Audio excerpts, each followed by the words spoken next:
Al final del día, Forager no es un juego profundo, pero tampoco trata de serlo. Está más interesado en atraparte en su adictivo ciclo de gameplay y conmigo lo logró, porque me devoré esta bestia en solo 2 noches. El proyecto de Mariano Caballero, alimentado por su pasión, transmite una vibra muy extraña, que surgió mientras quería optimizar todos los procesos para así recolectar una cantidad monumental de recursos y al mismo tiempo que me relaje haciéndolo. No creo que sea para todo el mundo, pero sí lo recomiendo si te llamó la atención lo que viste a lo largo del video. Todo el contenido de Tres Gordos Bastardos es en parte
Hola, buenos días, jóvenes, ¿cómo están?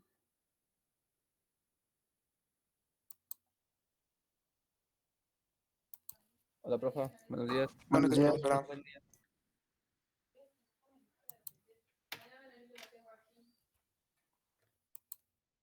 Muy bien, un gusto saludarles nuevamente, jóvenes. Mande, profe. Un gusto saludarles nuevamente. Gracias. Recuérdense que el día de mañana tenemos una conferencia con Endres sobre la producción de cerveza. Entonces, por favor, ahí les pido que estén atentos para que vayan preparando su informe para entregar en el segundo parcial y, bueno, los que vayan saliendo sobre la marcha, ¿vale? Muy bien, entonces la clase pasada ya terminamos de ver los viscosímetros, ¿verdad?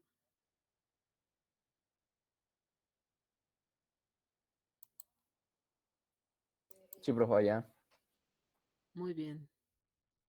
Dijimos que uno de los viscosímetros que nos ayudan a evaluar unas viscosidades muy, muy altas es el basado en el método de Brookfield, que es el rotacional, que lo podemos encontrar fuera de línea, como estos que estamos observando, o dentro de la línea, que dijimos que el modelo en particular que revisamos fue el de Addline, ¿no?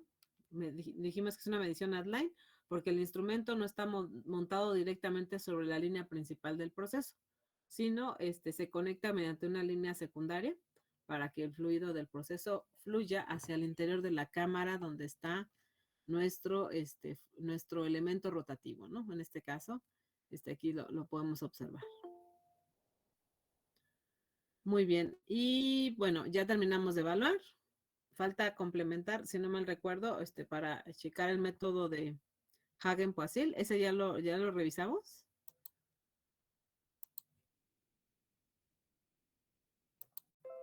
Ese de aquí.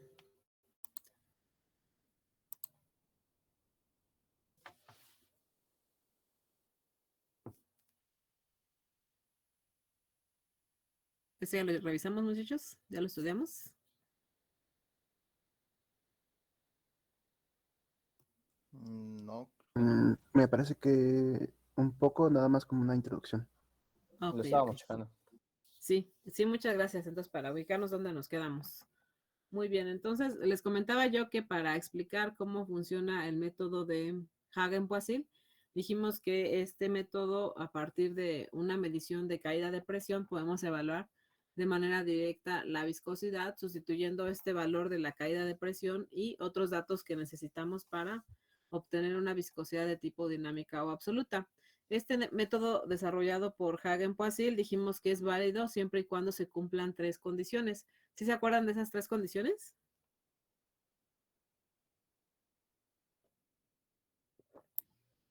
Que sean los fluidos incomprensibles, newtonianos y que tengan Flujo laminar. Ajá. Exactamente, que su velocidad o su flujo sea tan bajo para mantener un régimen laminar. Es decir, hay que calcular previamente el número de Reynolds que tenemos en el tubo capilar para poder establecer si el método es válido. Y como lo comenta su compañera, es solamente específico para líquidos que sean además de tipo newtonianos. ¿Vale? Entonces, una manera de explicar cómo podemos instalar en un laboratorio la medición es como lo representan aquí en el dibujo, ¿no? Tenemos un recipiente a través del cual va a fluir el líquido del proceso y colocamos un medidor de presión diferencial. Nosotros del otro lado recibimos el líquido que fluye de un recipiente al otro y prácticamente esa lectura de la caída de presión la tomamos para poder sustituirla en la ecuación. De hecho, la ecuación está unas diapositivas antes. Me voy a recorrer unas diapositivas hacia atrás para que ustedes recuerden la ecuación. Es esta que tenemos aquí, ¿no? En la parte inferior.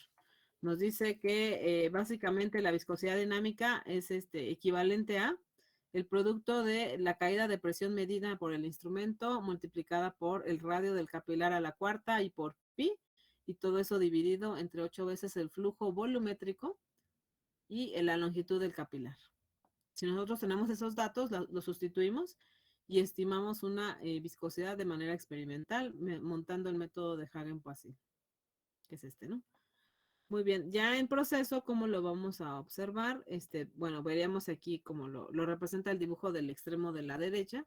Tenemos a la línea del proceso y vamos a tener una línea que conecte a un capilar para que podamos medir la caída de presión en ese capilar para obtener esa delta P y sustituirla directamente en nuestra ecuación, ¿no? Aquí nos manifiestan que incluso de acuerdo a la dirección del flujo, el punto de la más alta presión estaría ubicado a la izquierda y el de baja presión a la derecha.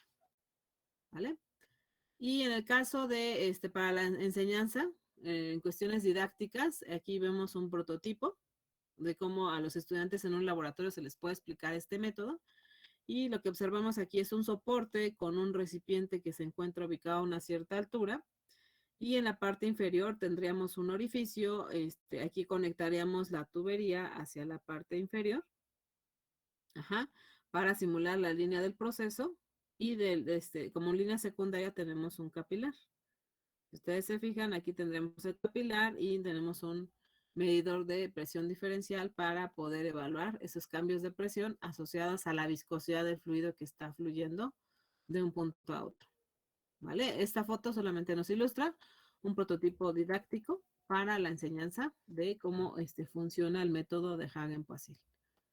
Básicamente aquí nos dice que la caída de presión producida por el tubo capilar al paso del fluido se bombea a través de un caudal constante. Estas dos tomas situadas antes y después del tubo capilar se conectan a un transmisor de presión diferencial, ya sea neumático o electrónico, para poder transmitir esa señal, ¿no? ¿Vale? Entonces, de esa manera podríamos ver instalado en proceso este método, pero tenemos que garantizar previamente que se estén trabajando líquidos incompresibles, fluidos incompresibles, es decir, líquidos, que además sean newtonianos y que el flujo sea tan bajo como para mantener un régimen laminar. Un régimen laminar se obtiene cuando el Reynolds es menor ¿a qué? ¿A qué valor, muchachos? 2000. A 2000, exactamente. Muy bien. Este par de torsión ya lo explicaban la vez pasada a sus compañeros. Otro instrumento que también pueden adaptar para la medición de la viscosidad es el rotámetro, ¿vale? Ustedes ya conocen para qué nos sirven los rotámetros. ¿Qué variable medimos con los rotámetros, muchachos? Que ustedes estudiaron en quinto. Flujo. Flujo. El flujo, exactamente. Podemos medir flujo ya sea de materiales líquidos o gaseosos, ¿vale? Entonces aquí nosotros vamos a tener en una camarita una escala graduada en la cual internamente tenemos un elemento que va a flotar dependiendo del flujo que circule en ese punto, ¿vale? Ahora, ¿qué pasa si al rotámetro lo mantenemos a un flujo constante? Bueno, podemos tener una variante de un rotámetro que ahora en vez de flujo mida una viscosidad, siempre y cuando se mantenga un flujo constante, ¿vale? Entonces aquí nos dice que se mantiene un caudal constante del fluido, con lo que la posición del flotador ahora dependerá de la viscosidad. Es decir, aquí ya la escala ya va a estar graduada para que en vez de flujo nos reporte directamente una viscosidad. Se dice que al rotámetro se le puede acoplar un transmisor neumático o electrónico de igual manera para poder transmitir la señal, ¿no? Entonces nosotros veríamos instalado un rotámetro para medir viscosidad de la siguiente manera. Vamos a tener lo que es nuestra línea del proceso principal en posición horizontal y aquí tenemos una línea secundaria para que el fluido del proceso pase por el rotámetro y nos ayude a evaluar la viscosidad dependiendo de la altura que adquiera el flotador, ¿vale? Entonces ahí podemos observar a detalle cómo lo podríamos identificar este método instalado ya en un proceso. Ajá, luego identificamos los rotámetros porque tienen sus carátulas transparentes, podríamos observar directamente la escala y de primera podemos sospechar que es un rotámetro que está midiendo en ese punto flujo, pero si nos acercamos y verificamos la escala, con esto será posible garantizar si se está midiendo en ese momento el flujo o más bien se está midiendo una viscosidad a partir de la adaptación del rotámetro al proceso. ¿Vale? Muy bien, entonces de esa manera también nosotros podemos medir viscosidad mediante un rotámetro. El método de vibraciones o ultrasonidos también ya lo explicaban la vez pasada a sus compañeros. Y bueno, pues ahí está el dibujo para que, o más bien está, bueno, un dibujo que representa lo que hay internamente en el instrumento y en lo que es el instrumento así, que vimos que se conecta directamente a la línea principal del proceso a través de esa conexión bridada. Y este instrumento nos proporciona una medición entonces inline porque está dentro del proceso y además las partes del instrumento tienen que tienen que estar en contacto directo con el fluido al cual le vamos a evaluar la viscosidad. Acá tenemos otro viscosímetro, que es el vibrante, que sabemos que cuenta con una varilla muy delgadita que actúa como sensor y que nos permite evaluar la viscosidad igual a través de unos piezoeléctricos, unos sensores piezoeléctricos, para que se puedan evaluar esos cambios de la vibración de la varilla que está resonante, y que obviamente esa variación se atribuya al fluido que está alrededor o rodeando prácticamente a esa varilla, ¿vale? Entonces ahí tenemos el otro viscosímetro tipo vibrante. De ahí les comenté que vamos a trabajar para el viernes, como actividad complementaria, unos problemas que van a resolver, que básicamente dependen de la aplicación del método de Hagen-Poiseuille, en donde hay que calcular la viscosidad dinámica o bien calcular el radio del capilar, y además hay que verificar si el método está implementado de manera correcta o no, simplemente calculando el número de Reynolds adicionalmente, ¿vale? Entonces, el primer problema ya está realizado, solamente hay que hacer el 2, el 3 y el 4. Muy bien, entonces, ahora sigue la variable humedad, que es con la que cerraríamos esta unidad número 2 para ya dar paso a la unidad 3. Entonces, la humedad es una variable bastante interesante, muchachos. De hecho, amerita igual, yo creo que una materia completa para poder estudiarla a profundidad. Sin embargo, pues hay que acotarnos a lo que nos marca el temario, y bueno, vamos a seguir avanzando, ¿vale? Entonces, la humedad es una variable común, la manejamos normalmente en nuestro lenguaje cotidiano, pero ¿qué es lo que nos mide la humedad, muchachos? ¿Cuál sería el analito que va a buscar el instrumento, muchachos?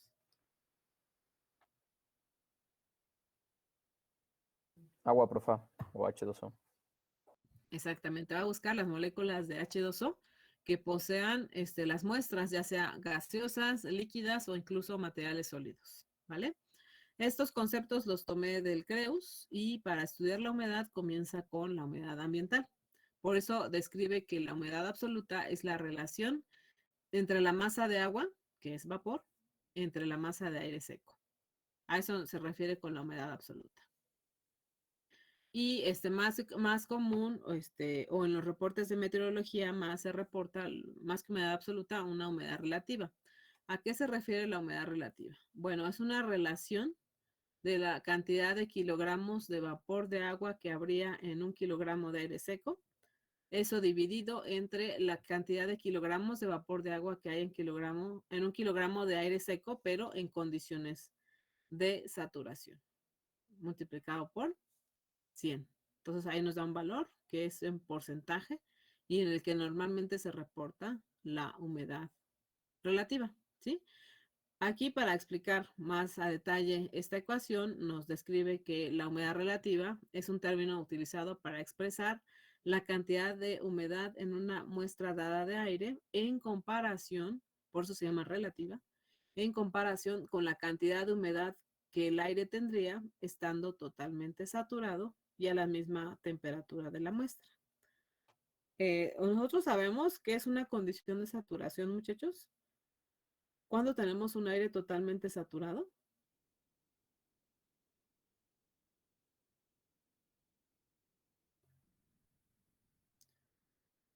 Un aire saturado es aquel que tiene el 100% de humedad.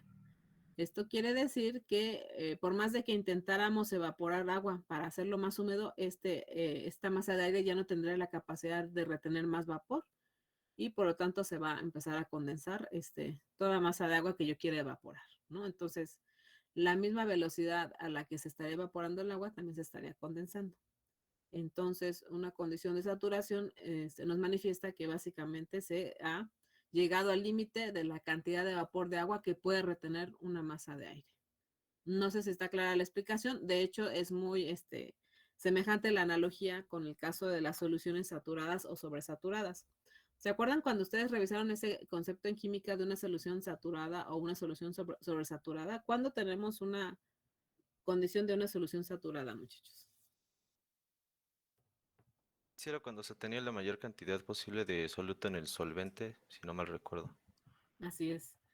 Nosotros hacíamos unas pruebas o prácticas en química seguramente en donde les pedían de añadir sal o algún tipo de soluto, ¿no? Como puede ser incluso también un azúcar. Entonces empezamos a vaciar cucharadas de azúcar, las agitamos y las incorporamos a la fase líquida.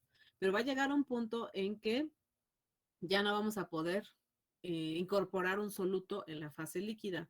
Y lo que va a pasar es de que cuando empiece a agitar, se van a ver cómo se dispersan los cristales, pero cuando esté en reposo va a empezarse a sedimentar y se van a acumular en el fondo.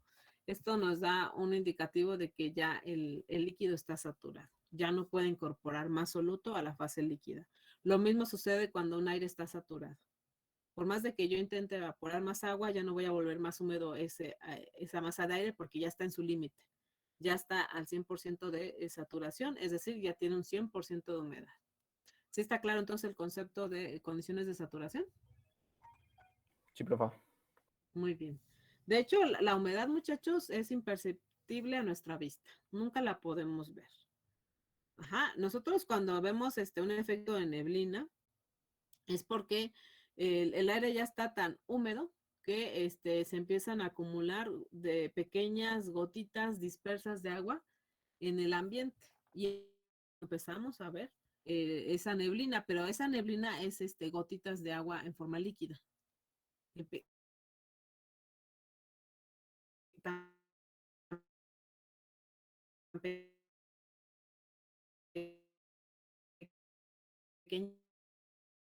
Pequeñitas, pero que acumuladas ya tienen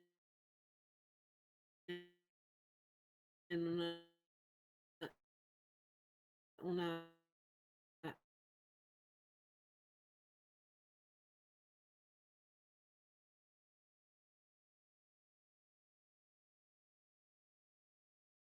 neblina muy espesa. Es decir,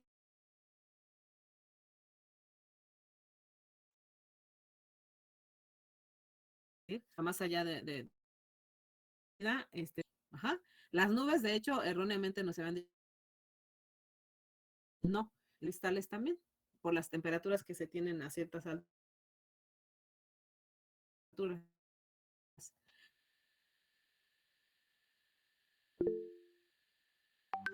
Entonces, esas nubes que nosotros ya diminuta, dispersada en diminutas gotas,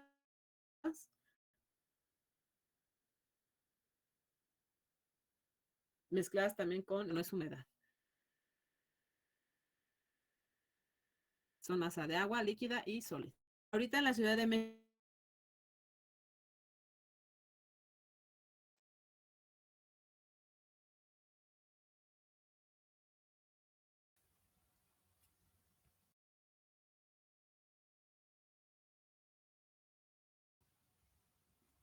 Profesora, su audio se está cortando.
la piel la sentimos así como pegajosa. No sé si ustedes lo han percibido.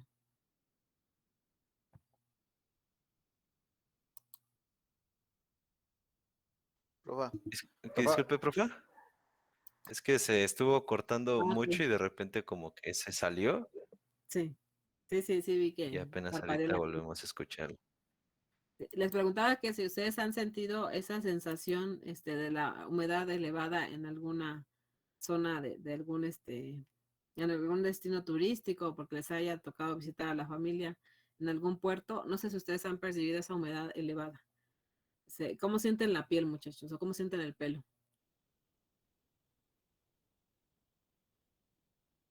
Como Sí, profe, se pegajoso, como siente. si estuvieras sudando mucho, ¿no? Ujú, exactamente. Incluso hasta uno se acaba de bañar y como a los 10 minutos otra vez empiezas a sentirte así pegajoso, ¿no? Como si no te hubieras bañado. Y es por el exceso de humedad. Luego la parte del cuerpo que lo resiente es la piel, ¿no? Son nuestros principales sensores. Y el cabello igual lo vamos sintiendo más esponjado, más crespo, ¿no? ¿Por qué? Porque también el cabello reacciona ante variaciones de humedad. Muy bien, entonces la humedad es un parámetro medido para diferentes actividades. Ahorita vamos a ver la importancia para resaltar algunos aspectos, ¿no? Y por otro lado, hay una técnica basada en un método que le llaman el método psicométrico para medir la humedad en el ambiente, que se basa de la medición de dos temperaturas, que son las siguientes definiciones. La temperatura seca o la temperatura de bulbo seco. ¿A qué se refiere esto? Bueno, es la temperatura del aire medida con un termómetro con el bulbo seco, es decir, en contacto directo con la atmosférica. Por ejemplo, si ustedes quisieran medir la temperatura de bulbo seco ahorita en su cuarto, en el comedor o donde se encuentren ubicados, simplemente medimos con un termómetro de mercurio o con un termopar la temperatura que hay en el ambiente, ¿no? Eso sería la temperatura de bulbo seco. ¿Y la temperatura de bulbo húmedo qué sería? O la temperatura húmeda. Es la temperatura de equilibrio dinámico alcanzado por una superficie húmeda cuando se le expone al aire. Esto quiere decir que tendríamos otro termómetro, un segundo termómetro, pero que está envuelto en una tela de algodón humectada. Estas dos temperaturas se relacionan en la carta psicométrica y nos ayudan a determinar de manera indirecta la humedad relativa, ¿vale? ¿Han escuchado hablar entonces de la carta psicométrica? No, profe, la verdad no. Yo no, la verdad no. Ok, entonces, si llegan a caer en alguna empresa en donde vamos a tener procesos de secado, o de deshidratación, va a ser muy importante que tengan en cuenta este concepto que también, si no lo habían visto, lo vamos a reforzar en unas láminas más adelante, ¿vale? Pero bueno, de antemano, mediante la carta psicométrica, ustedes pueden obtener parámetros termodinámicos del aire, y que de alguna manera ahí vamos a encontrar unas curvas que nos ayudan a determinar a partir de las lecturas de temperatura de bulbo seco y bulbo húmedo la humedad relativa que habría en el ambiente, ¿vale? Entonces eso lo vamos a ver ahorita más adelante. Muy bien, nada más quería saber si ya lo habían manejado, sobre todo porque se requiere mucho para la cuestión de la transferencia de masa en las operaciones como el secado, ¿no? Muy bien. Para también las aplicaciones de la humedad, muchachos, son muy importantes en los rubros de las empresas que trabajan con aire acondicionado, también las empresas que trabajan con los sistemas de aire comprimido, porque aquí la humedad es un factor que hay que estar midiendo y hay que considerar para evitar problemas técnicos en los equipos, ¿vale? Muy bien. Punto de rocío. El punto de rocío es la temperatura límite a la que el vapor del agua existe en el aire o en el gas y se condensa pasando al estado líquido, ¿vale? De hecho, ustedes han sido testigos del punto de rocío. Por ejemplo, cuando amanece, si en alguna, si en esa noche estuvo lloviendo y el ambiente está muy húmedo, vamos a llegar a una temperatura tan baja que el vapor de agua que hay en el ambiente se va a empezar a condensar, ¿vale? Entonces ahí esa agua condensada la vamos a ver acumulada en los límites de los cuerpos sólidos, como lo son las hojas de los árboles o incluso en el pasto, ¿no? Entonces cuando ustedes llegaban a la escuela y de repente sentían o veían que el pasto estaba húmedo, es porque en ese momento se estaba presentando el punto de rocío, que es la temperatura a la cual el vapor del ambiente se empieza a condensar. Normalmente el punto de rocío es un indicador de la temperatura a la cual se va a empezar a condensar el vapor del agua. Y por eso es un parámetro también de gran importancia en la industria el estar midiendo el punto de rocío, porque es la temperatura a la cual, repito, se va a empezar a condensar el agua que está en el aire en forma de vapor. ¿Vale? De hecho, ustedes han sido testigos también cuando se sirven un vaso de refresco que está en el refri, una cerveza o un vaso de leche.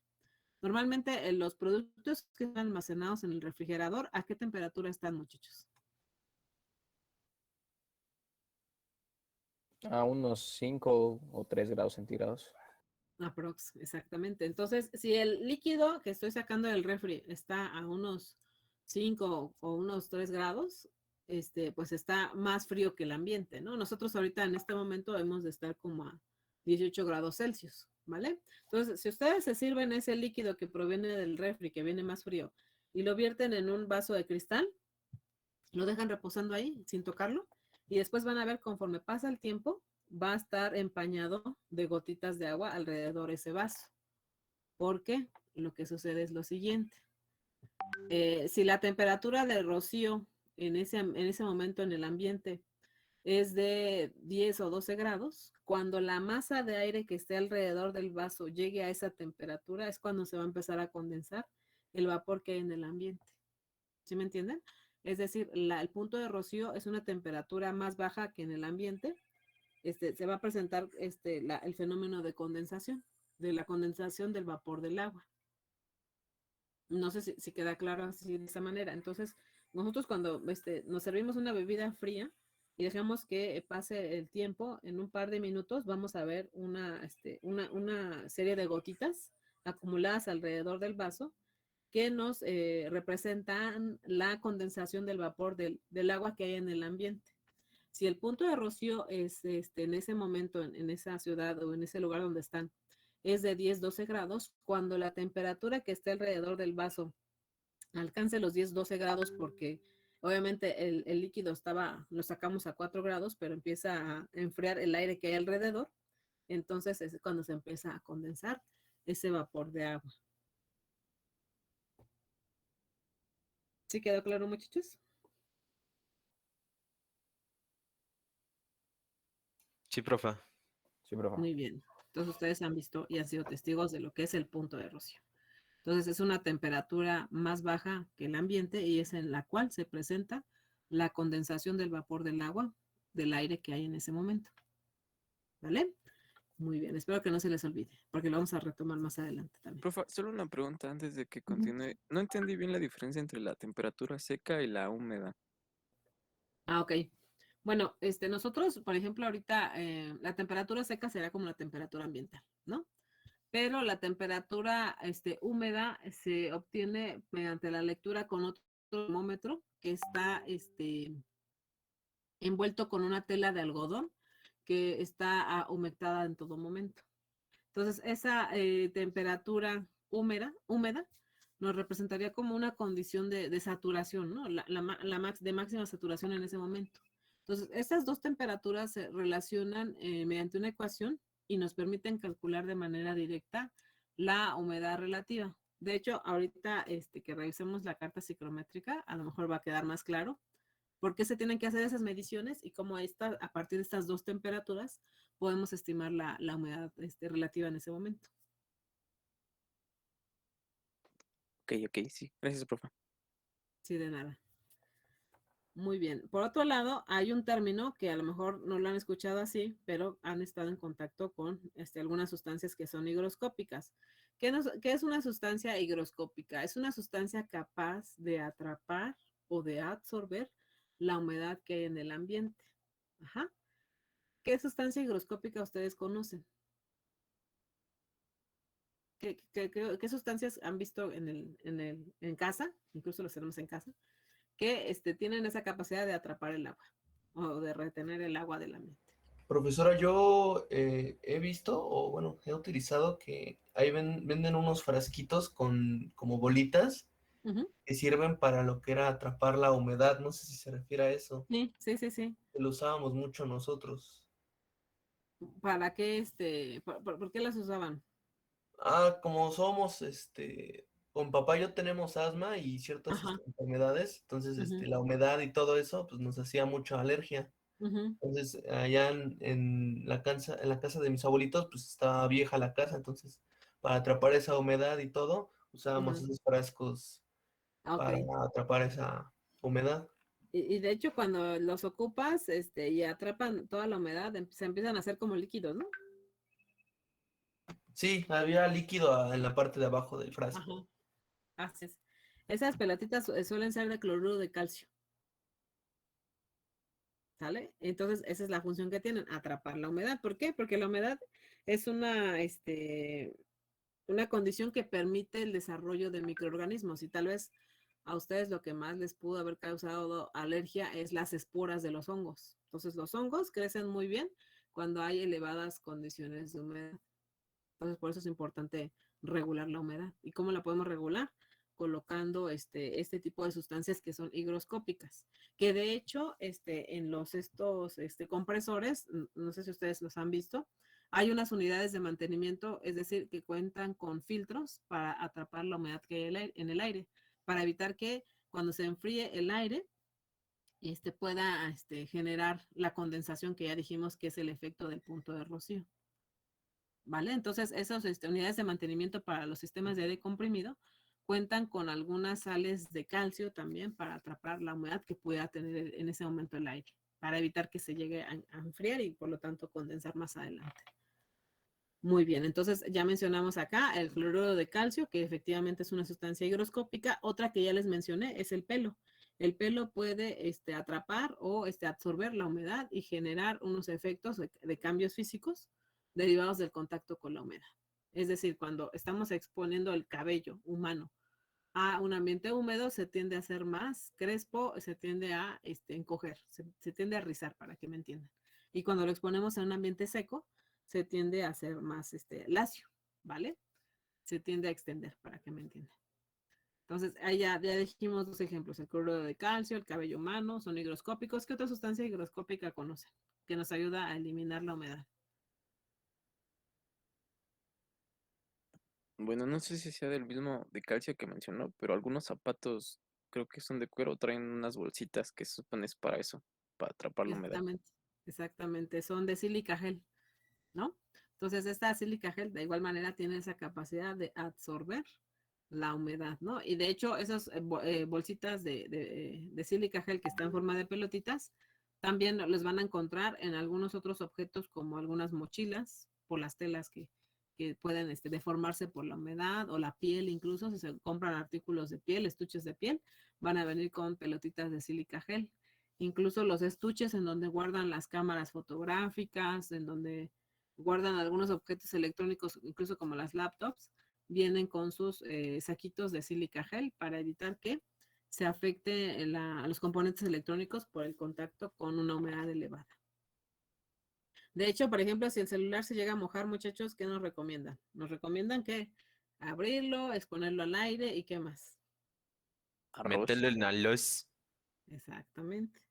El arroz también tiene la característica de que es un alimento conformado por cloruro de calcio. Entonces, el arroz, al tener cloruro de calcio, pues también tiene esa capacidad de ser higroscópico porque tiende a atrapar la humedad que hay en el ambiente. De hecho, por eso también se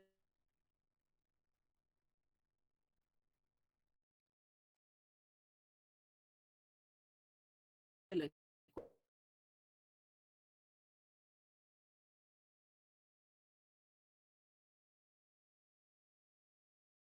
coloca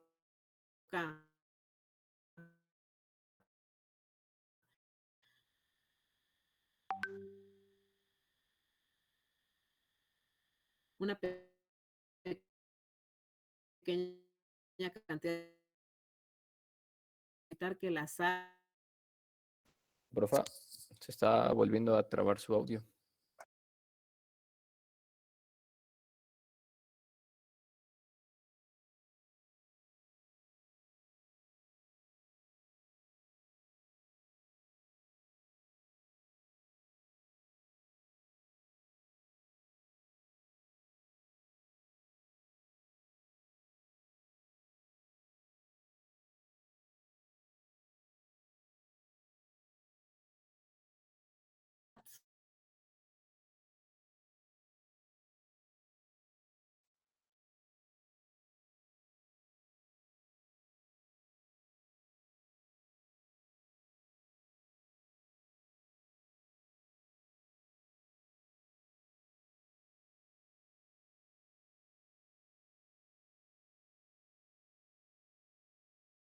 cloruro de calcio o atraparla mediante el arroz. ¿Sí me escucharon o me perdieron un segundo? No se escuchó durante unos Sí, la minutos. perdimos. Sí, de profa, nuevo no se se desconectó, escuchó. profa.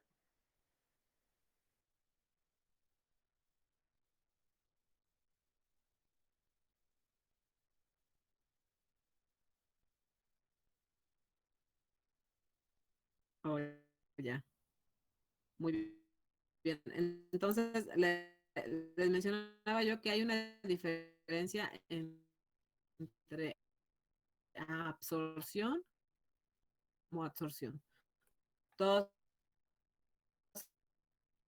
aquellos componentes que se encuentran en una fase gaseosa y los vamos a trasladar a una fase sólida, a eso lo vamos a denominar absorción con D.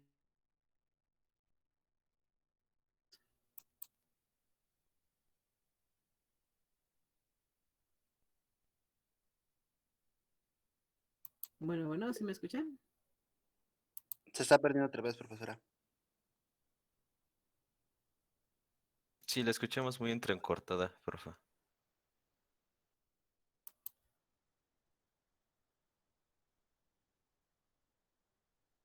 Ha de ser la humedad del ambiente.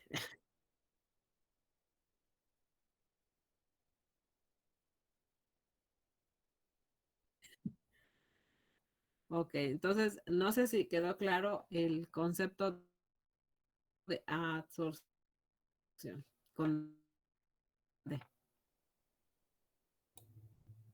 ¿Lo podría repetir, profesora, por favor? ¿Sí quedó claro?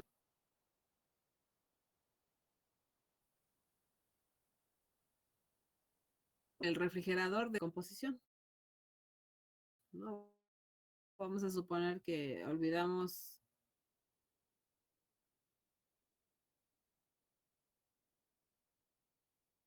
consumir. Ay, dice que se está perdiendo.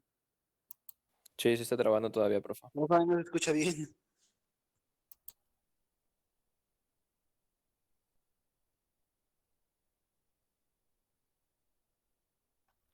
Bueno, ¿me escuchan?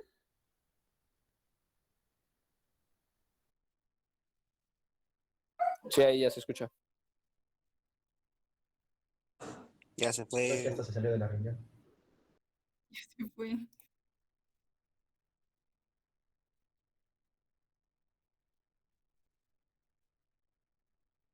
Maldito infinitum.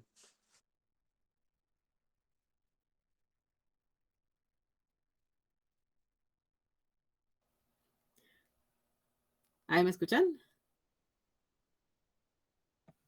Ya, profa, ahí ya. Sí, ya mejor, profa. Ok, vamos a seguir entonces. Entonces, mencionábamos que los alimentos, a pesar de que a veces se guardan en el refri, se suelen descomponer.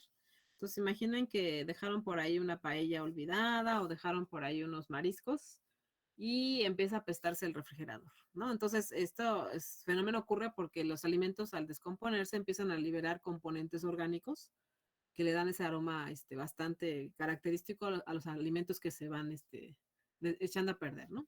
Entonces nos dicen, bueno, si esto sucedió en tu refri y sigue oliendo feo, lo tienes que lavar muy bien y luego le puedes meter un saquito de carbón activado o un saquito de café, granos de café molido. Entonces, estos componentes como el granos de café molido o bien el carbón activado tienen la capacidad de atrapar moléculas orgánicas y mantenerlas fijas en los sustratos sólidos, ¿no? En su estructura, vaya. Entonces, eso también se le denomina absorción. Entonces, repito, si el componente que tú quieres atrapar está en una fase gaseosa y lo vas a atrapar en una fase sólida, a eso le denominamos absorción con D. ¿De acuerdo?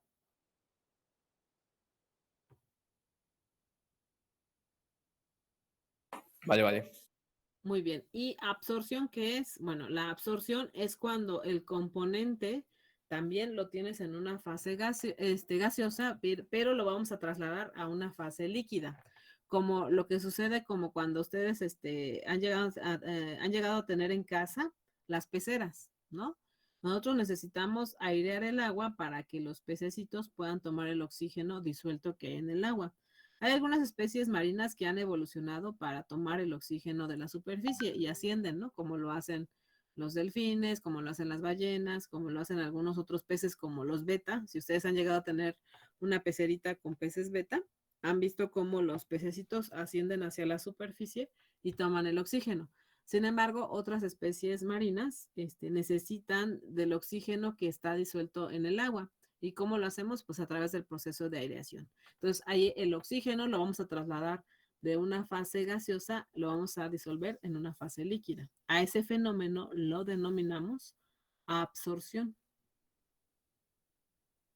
¿Sale? Ok, profe. Vale, profe.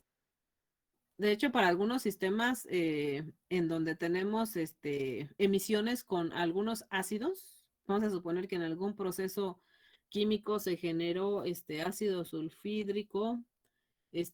Normalmente podemos atrapar esos ácidos en contacto con torres con agua líquida. Entonces vamos a asperjar diminutas gotas de agua para que traten de disolver el ácido y evitar que se disperse o se vaya hacia el ambiente. Entonces, una forma de atrapar un componente gaseoso por contacto con líquido, a eso se le denomina una operación de absorción. ¿Sí? Vamos a trasladar el componente gaseoso ahora en una fase líquida. Entonces no es lo mismo absorción que absorción, ¿vale? De hecho están mal manejados los términos en los comerciales para pañales o para toallas sanitarias, ¿no? Te dicen, estos productos son de máxima absorción, pero no. Como estamos atrapando el líquido en una fase sólida, eso debería de clasificarse como absorción con D y no con B. Pero pues lo manejan mal en la mercadotecnia de los productos, ¿no? Pero bueno, yo espero que quede claro de aquí en adelante para ustedes. Muy bien, entonces es importante retomar esos conceptos porque muchos de los instrumentos que vamos a estudiar, que miden la humedad, se basan de estos fenómenos de absorción con D. ¿Vale? Muy bien, vamos a seguir entonces. Entonces ya quedó claro el término de humedad absoluta, relativa, temperatura de bulbo seco, temperatura de bulbo húmedo, punto de rocío y sustancias higroscópicas.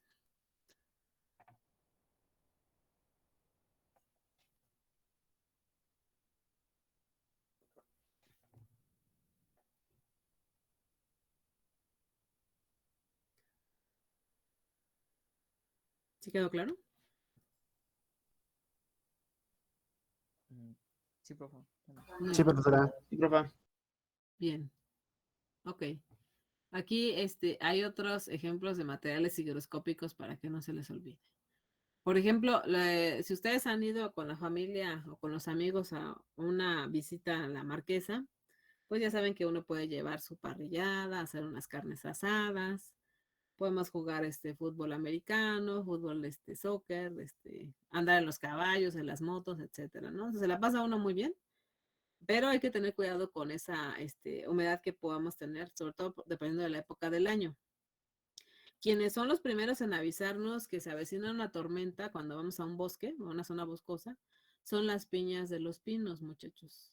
Las piñas de los pinos reaccionan cuando ya se avecina una tormenta y empiezan a detectar humedades altas.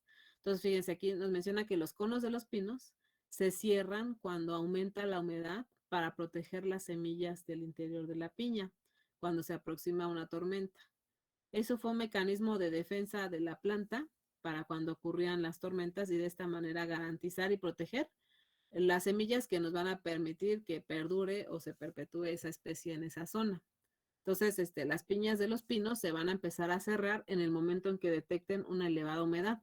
Si ustedes van a ir a la Marquesa y así como que de repente ven medio nublado, luego quien les va a avisar que ya se viene el agua en un par de minutos, va a ser las piñas de los pinos porque las van a ver completamente cerradas. Pero si las llegan a ver totalmente abiertas, pueden confiar en que todavía no va a llover en un rato, ¿vale? Entonces, esa es una manera de de observar cómo también la naturaleza ha desarrollado esos mecanismos para protegerse de algunas condiciones climatológicas adversas, ¿no?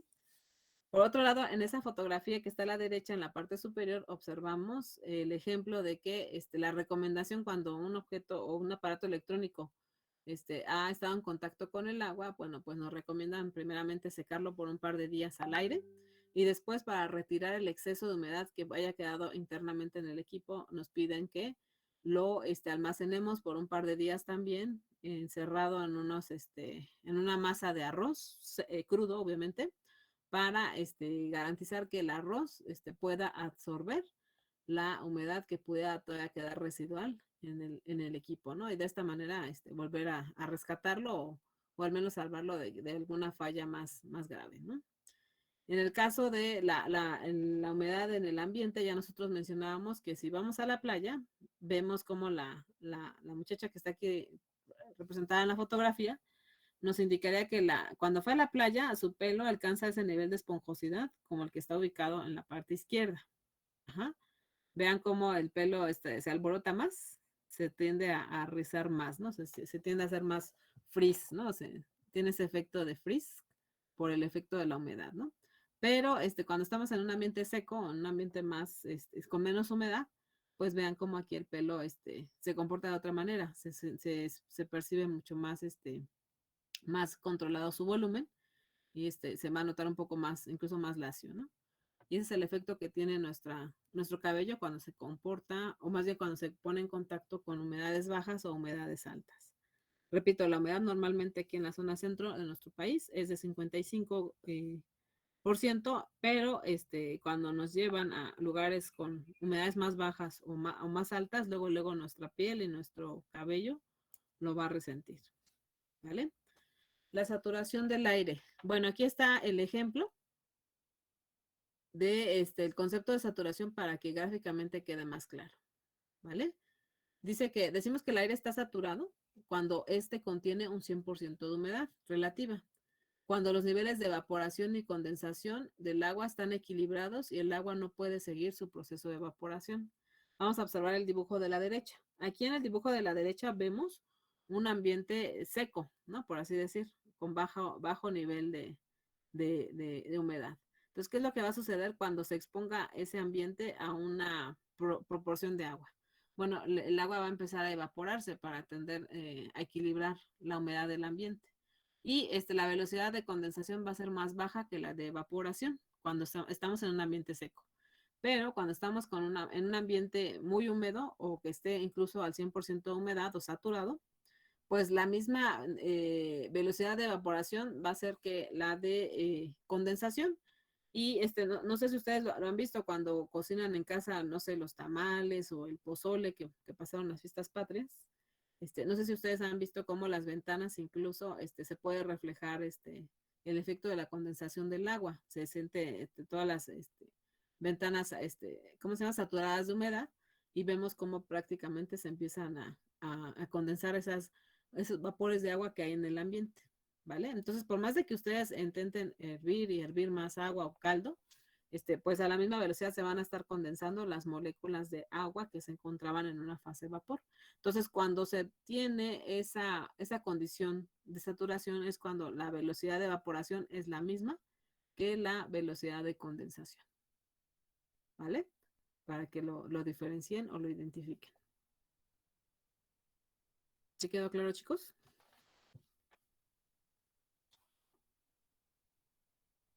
Sí. Sí, profe.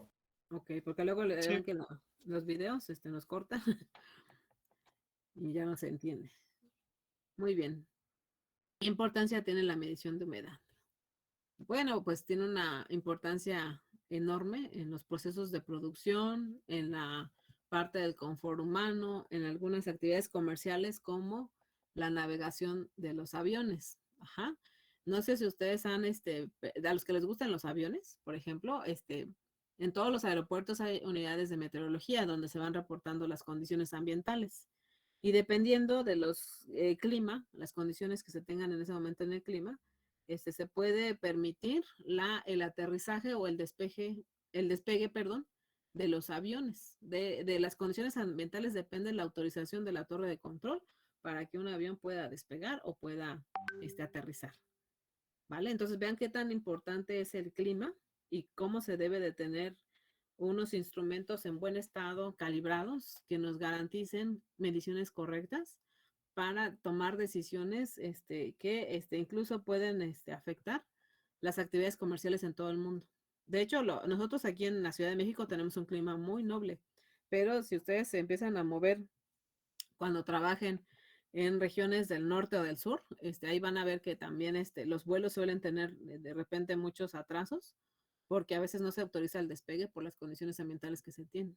O bien los aviones no pueden llegar tan rápido o en el momento o la hora que se había estimado porque no se les permite el aterrizaje, igual porque hay condiciones climatológicas adversas que impiden un aterrizaje seguro. ¿Vale? Entonces, vean qué tan importante es la humedad, que hasta en eso influye en las actividades comerciales en todo el mundo. Muy bien, entonces vamos a comenzar con la parte de confort humano, la cuestión de ambientación. Aquí nos mencionan que principalmente el rubro del turismo, por ejemplo, en el caso de los hoteles, los aviones, las oficinas, los cines, las piscinas, los gimnasios, por ejemplo, ¿cómo se llama? Los teatros, o en un tren o en los autobuses, va a ser muy, muy importante estar regulando la humedad.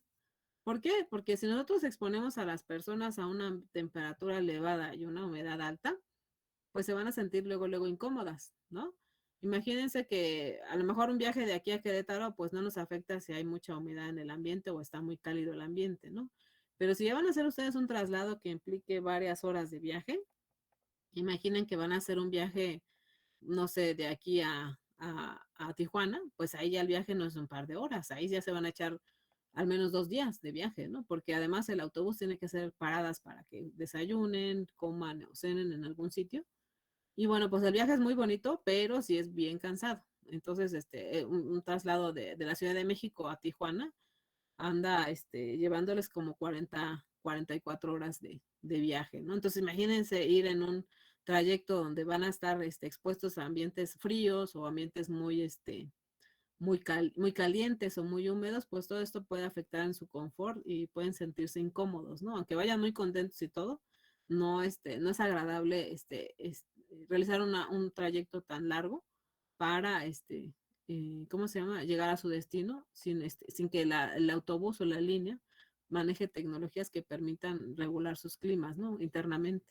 Lo mismo cuando vayan a hacer un viaje a China, muchachos, también los vuelos a China son bien pesados, o a Rusia, ¿no? Son vuelos de muchas horas y además son varias conexiones que tienen que hacer para llegar hasta allá, ¿no? Entonces, les puede llevar varias horas el salir de la Ciudad de México y llegar a ese tipo de destinos en donde suelen ser vuelos muy largos y sería bastante incómodo que ustedes se trasladen en un avión donde se puede sentir el cambio de temperatura simplemente porque van a ser trasladados con muchas personas, ¿no? Entonces, la humedad, los olores, todo eso empieza a incomodar a las personas, ¿no? Entonces, los aviones tienen que contar con climas igual, que nos permitan tener esa sensación de descanso, de que al menos van a poder de repente echarse un sueñito, porque sí es muy, muy pesado los vuelos internacionales, ¿no? Entonces, si ya les ha tocado viajar, pues indudablemente lo que esperan es tener una estancia agradable desde el momento que salen de su casa, ¿no? Con sus maletas.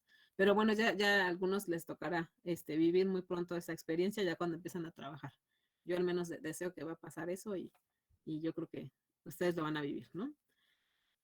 En la cuestión de, igual cuando van a un gimnasio, ¿no? Si estamos en un gimnasio que no tiene un buen clima, es bien incómodo estar hasta detectando el aroma de los demás, ¿no? O sentirse con una humedad muy alta, ¿no? Entonces, por más de que quieras entrenar unas 2 horas, pues luego si estás en un lugar cerrado y si no hay una buena ventilación, pues esto puede incluso afectar tu tiempo de distancia y en vez de echarte 2 horas te vas a aventar nada más una, porque de verdad es bien incómodo estar en un lugar con una ambientación o una temperatura elevada y una humedad muy elevada. De hecho, ahorita para lo de los lugares de trabajo, para minimizar los riesgos de contagio por COVID, una clave fundamental es tener áreas ventiladas. Recuerden que si nosotros acumulamos a muchas personas en un sitio semicerrado, puede ser riesgoso porque no hay una buena ventilación. Entonces también ahorita por temas de seguridad, por el contagio, por la vía de transmisión que tenemos con esta enfermedad, es crucial tener un ambiente bien ventilado. Pero también ahí hay que tener cuidado con los aires acondicionados que hacen que recircule el aire, porque van a estar llevando el virus de un punto a otro y todos se van a contagiar, ¿no? No sé si han visto algunos estudios de caso en donde muchas personas empezaban a enfermar porque estaban en áreas de trabajo donde el aire circulaba, recirculaba, y entonces hacía que llegara el virus a todos, ¿no? Entonces, ese tema también es delicado en este momento, les digo, por la vía de transmisión del virus, ¿no? Pero bueno, ahí ya cada centro de trabajo o área tendrá que garantizar las condiciones para tener actividades con riesgos mínimos, ¿no? Muy bien. En la cuestión de la industria textilera, la industria papelera y de pieles, aquí también va a ser bien crucial medir la humedad en el ambiente y regularla. ¿Por qué? ¿Qué le hace la humedad a los productos como la piel, el papel o las telas, muchachos? ¿Qué le sucede al papel, por ejemplo, a todos que han vivido esa experiencia? ¿Qué le pasa a un cuaderno cuando lo mojan y luego lo secan? Uy. Queda todo feo. ¿Verdad? Por más de que lo... Se hace como tieso, como durito. Exactamente, pierde bueno, más que nada se empieza como a deformar, ¿no? Si así lo definimos. Entonces, por más de que lo hayan secado perfectamente, ya su forma original no la va a tener. Y entonces esto, a nivel comercial, si nosotros exponemos nuestro material para almacenarlo en bodegas o empezarlo a comercializar, si no controlamos la humedad en el ambiente, vamos a afectar directamente la calidad del producto. Llámese papel, llámese la piel o las telas, que algunas incluso se deforman por un contacto prolongado con una humedad alta. Para ello tendremos que contar con sistemas que nos garanticen la medición y el control de la humedad en ese tipo de ambientes, ¿no? Porque ya sabemos que vamos a afectar a estos productos y eso va a representar en pérdidas para las empresas, ¿no? Si no guardamos de manera adecuada o trasladamos de manera adecuada ese tipo de materiales. Lo mismo la industria de la madera, ¿no? ¿Qué le pasa a la madera cuando la mojamos o la sometemos a un contacto con una humedad alta? Se llega a pudrir. Se hincha. Se hincha. Para empezar, se va a empezar a hinchar. Y si la humedad continúa, va a empezar a generar condiciones para que crezcan hongos y bacterias y hasta empiecen a teñir la madera, ¿no? Tomando coloraciones rojizas, verdes, negras, dependiendo de los hongos.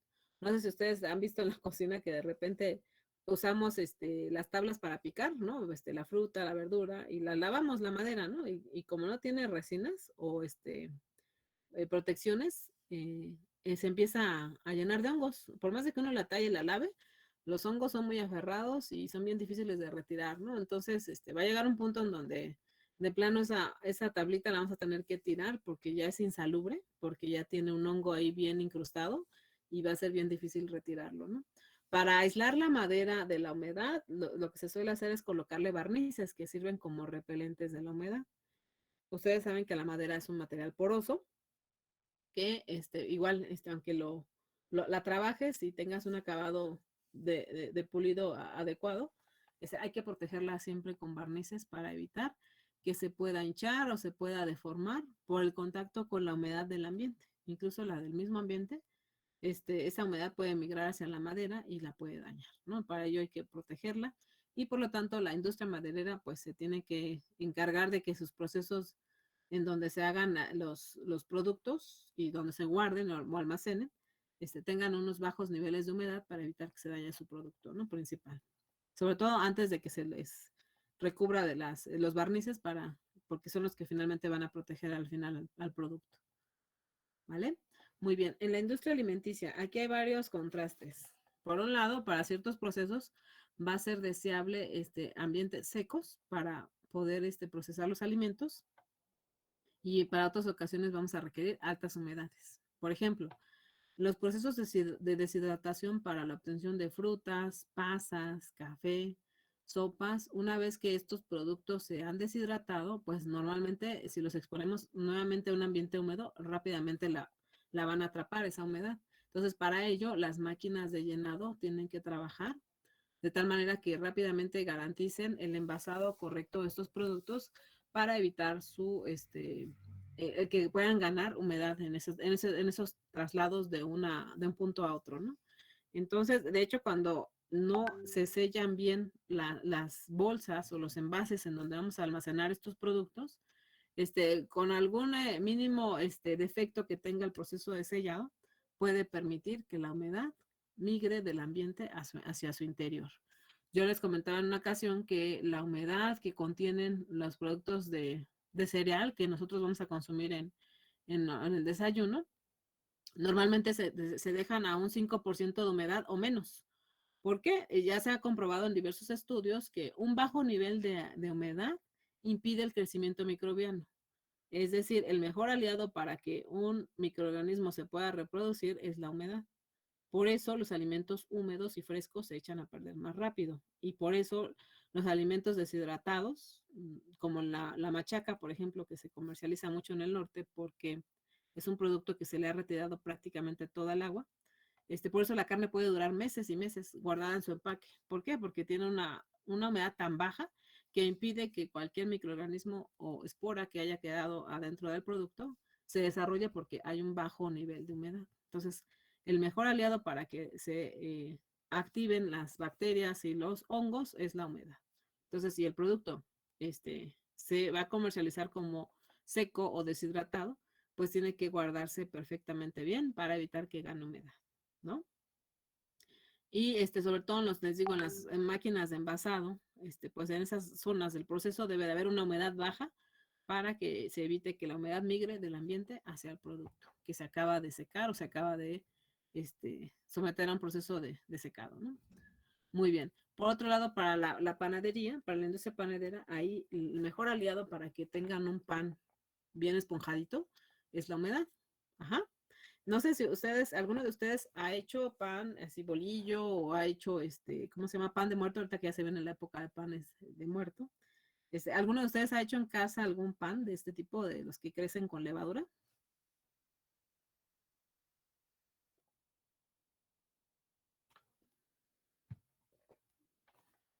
Sí, profesora. Muy bien, entonces, ¿nos puedes platicar rápidamente cómo es el proceso para elaborar el pan antes de hornearlo? Pues primero pues, se incluyen los ingredientes, se agrega lo que es la levadura, que es lo que hace que suba el pan, bueno, se infle. Ajá. Y pues, ya después, bueno, se Se tiene que forman dejar, las bolitas, por ejemplo, ajá, y las colocamos en una charola, ¿no? ajá, y hay que dejarlas que reposen para que ahora sí se esponje, y ya una vez esponjado, pues ya se puede agregar lo demás. Así es. Muy bien, y antes de meterlo al horno, cuando se tienen en charolas la masa cruda, fresca, para que se va a fermentar, se le pone un trapo o un paño húmedo. Ajá. Sí. Sí, exactamente. Ok, entonces, ustedes, una pregunta para todos. ¿Por qué creen que hay que poner un paño húmedo al pan? ¿Y por qué no lo dejamos fermentar así al aire libre? Porque si no, no sería suficiente humedad. Para que la Eso. retenga, ¿no? Exactamente, para que la humedad se retenga en el producto. Si nosotros exponemos a las masas crudas de pan a fermentarse al ambiente, lo que va a suceder es de que como el ambiente va a estar más seco que la masa cruda, entonces el ambiente va a empezar a tomar la humedad del producto y va a hacer que se seque y se forme una costra en la superficie del pan.